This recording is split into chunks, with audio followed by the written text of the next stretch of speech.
This demonstration shows an experiment using sodium bicarbonate and acetic acid. It goes through the stoichiometry for finding the limiting and excess reagents of the reaction shown. A limiting reagent is any reactant that is used up first in a chemical reaction. This determines the amount of product that can be formed in the reaction. An excess reagent is any reactant that remains after the limiting reagent is used up in a chemical reaction.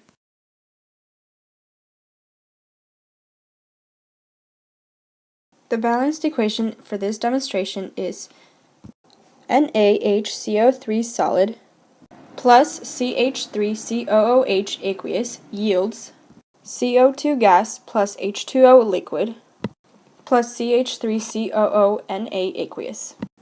NaHCO3 is baking soda, or sodium bicarbonate, and the CH3COOH is vinegar, or diluted acetic acid.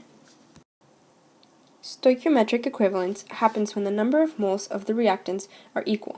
When the number of moles of baking soda is equal to the number of moles of acetic acid, the acetic acid and baking soda will react completely to create the largest possible yield of carbon dioxide.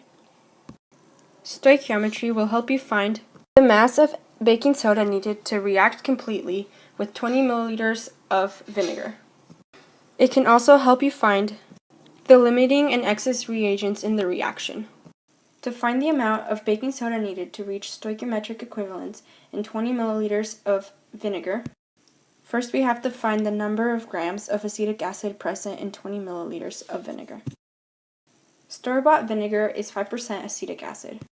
To find the grams of acetic acid present in 20 ml of vinegar, place 5 grams over 100 ml of acetic acid equal to X grams over 20 ml. There is 1 gram of acetic acid in 20 ml of vinegar. The next step is to convert the grams of CH3COOH to moles of CH3COOH. After doing the stoichiometry, we get 0.0165 moles of acetic acid. Next is a mole-to-mole conversion. Convert moles of acetic acid to moles of baking soda. This is a 1-to-1 ratio, which means that we also have 0.0165 moles of baking soda. The final step is to convert from moles of baking soda to grams of baking soda. After doing the calculations, we get 1.39 grams of baking soda.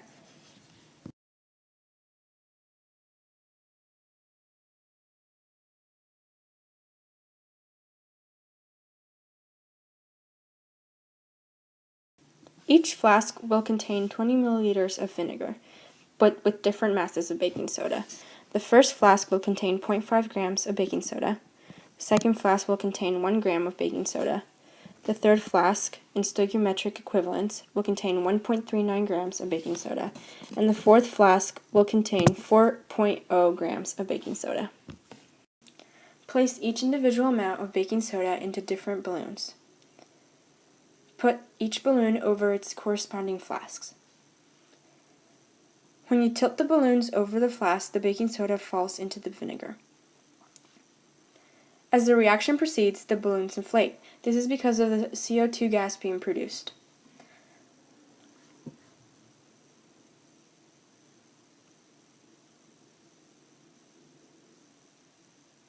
Flask number 3 is going to be stoichiometrically equivalent. Because all the baking soda reacts with the vinegar, it will yield the largest possible amount of CO2 gas. Flasks 1 and 2, the limiting reagent was the baking soda. There wasn't enough of it to react with all of the vinegar. In flask number 4, the limiting reagent is now the vinegar. It can only produce as much CO2 gas as in flask 3.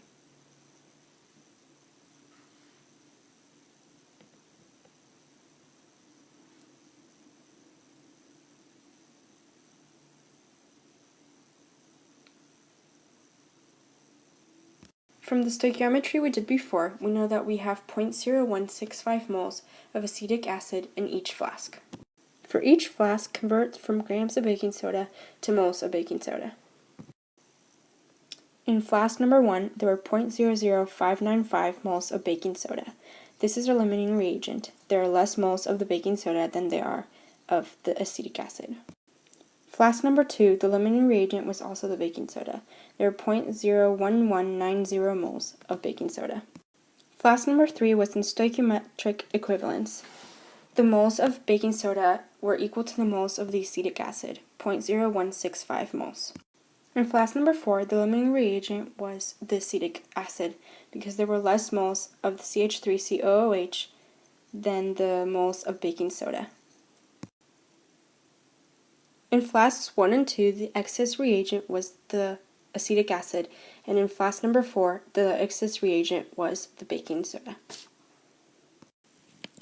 For each flask, the amount of CO2 gas produced that inflated the balloons was determined by the limiting reagent.